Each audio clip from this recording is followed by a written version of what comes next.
જલારામ બાપાને નાત જાત કંઈ હતું જ નહીં. બાપાના સેવકોમાં બધા હતા. એમાં એક બેન, વીરપુરની એક સ્ત્રી, એને જલારામ બાપા, એ બેનનું નામ ગુલાલબેન, અને બાપાએ એને ધર્મની બેન બનાવી હતી. બન્યું એવું કે જલારામ બાપાને 80 વર્ષની ઉંમરે પાઇલ્સની તકલીફ થઈ, હરસની. અને જ્યારે એ બીમારી બહુ વધી ગઈ અને બાપા પથારી વશ થઈ ગયા એમ કહેવાય છે, ખાટલા વશ બાપાને, ત્યારે વીરપુરના લોકો જલારામ બાપાને પૂછે છે કે બાપા, તમે તો લાખો માણાને બેઠા કર્યા, મરેલા પક્ષીને જીવતા કર્યા, મરેલા બળદને જીવતો કર્યો, મરેલા કોડીના દીકરા ગોવિંદાને બેઠો કર્યો. બાપા, તમારું હરસનું દર્દ તમે મિટાવી ન શકો, મટાડી ન શકો? તો જલારામ બાપાએ કીધું કે મટી તો જાય, પણ આ મારું કર્મનું ફળ હોય અને મારે હસતા હસતા એ ભોગવી લેવું જોઈએ. એ જુઓ તો ખરા એ જલારામ. આ સંતોમાં ને આપણામાં ફરક એટલો છે કે દુઃખ એની ઉપર પણ આવે છે, દુઃખ આપણી ઉપર આવે છે. એ હસતા હસતા દુઃખ સહન કરે છે, તમે એનું માથું કૂટતા કૂટતા દુઃખ સહન કરીએ છીએ. બાકી ઇતિહાસ જુઓ, કેની ઉપર દુઃખ નથી આવ્યું? રામની ઉપર આવ્યું, કૃષ્ણની ઉપર આવ્યું છે. તો જલારામ બાપાને 80 વર્ષની ઉંમરે પાઇલ્સની બહુ તકલીફ થઈ અને બાપા ખાટલામાંથી ઊભા ન થઈ શકે. એટલે વીરપુરના લોકો, બાપાના ભક્તો કહે કે બાપા, તમે તો સમર્થ છો, તમે આ બીમારી, તમે બીજાને મરેલાને જીવતા કરો, બીજાની બીમારી મટાડો તો તમારું દર્દ ન મટે.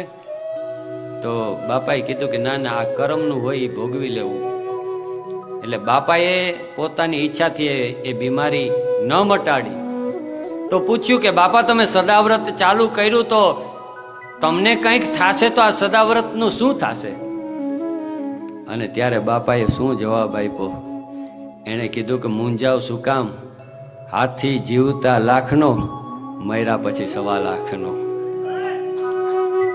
હાથી જીવતા લાખનો, મર્યા પછી 1.25 લાખનો.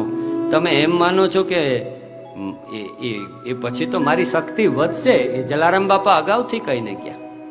હવે બન્યું એવું કે બાપાની બીમારી બહુ વધી ગઈ, તકલીફ છે. એવામાં ગુલાલબેન, એનો ભાઈ, સગો ભાઈ, પિયરમાંથી તેડવા આવે છે. એટલે ગલાલબેનને કીધું કે બેન, તમે રોકાવા આવો. એટલે ગલાલબેને કીધું કે ભાઈ વીરા, મારા ભાઈ જલારામને પૂછી લો. એટલે ગલાલબેન બાપાને પૂછ્યા વિના કોઈ કાર્ય કરતા નહોતા. ગલાલબેન જલારામ બાપાની પાસે આવે છે. બાપા બીમારીમાં ખાટલામાં સૂતા છે. એટલે ગલાલબેને કીધું કે વીરા, તો કે હા બેન, તો કે ભાઈ તેડવા આવ્યો છે, પિયરમાં જઈ આવું? જલારામ બાપાએ ગલાલબેનને કીધું, બેન જાવું હોય તો જાજે, 1 દિવસ રોકાઈને આવતી રહેજે. શું કીધું? 1 દિવસ રોકાઈને પાછી આવતી રહેજે. ગલાલબેન ભાઈના ઘરે પિયરમાં ગયા છે. 1 દિવસ વીતી જાય છે. બાપાએ કીધું 1 દિવસમાં પાછી આવજે. સગો ભાઈ આગ્રહ કરે છે એટલે ગલાલબેન બીજો દિવસ રોકાઈ જાય છે. અને બીજો દિવસ જ્યારે ગલાલબેન રોકાય છે, એ જ દિવસે જલારામ બાપાને લેવા માટે વૈકુંઠથી વિમાન આવે છે. વિમાન આવ્યું, બાપા એ વિમાનમાં બેસી વૈકુંઠ જતા હોય છે. ટીલિયાની કથા આવે છે તમને, છેલ્લે ટીલિયો મસ્કરી કરતો. અને એ વિમાનમાં પણ બાપાએ ટીલિયાની રાહ જોઈ.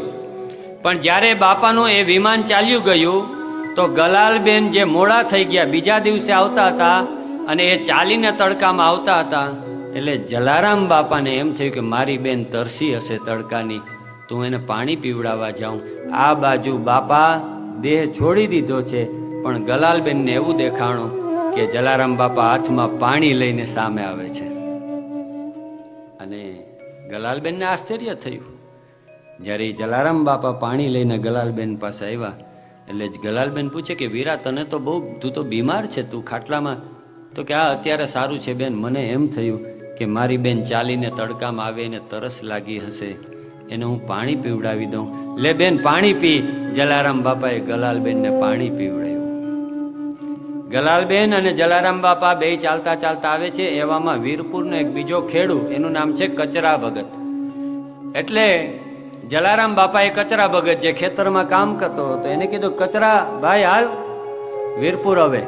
કચરો ભગત સાથે, એટલે બાપા, ગલાલબેન અને કચરો ભગત ત્રણેય ચાલતા ચાલતા આવતા હોય છે વીરપુર. વીરપુરનું પાદર પહોંચે છે.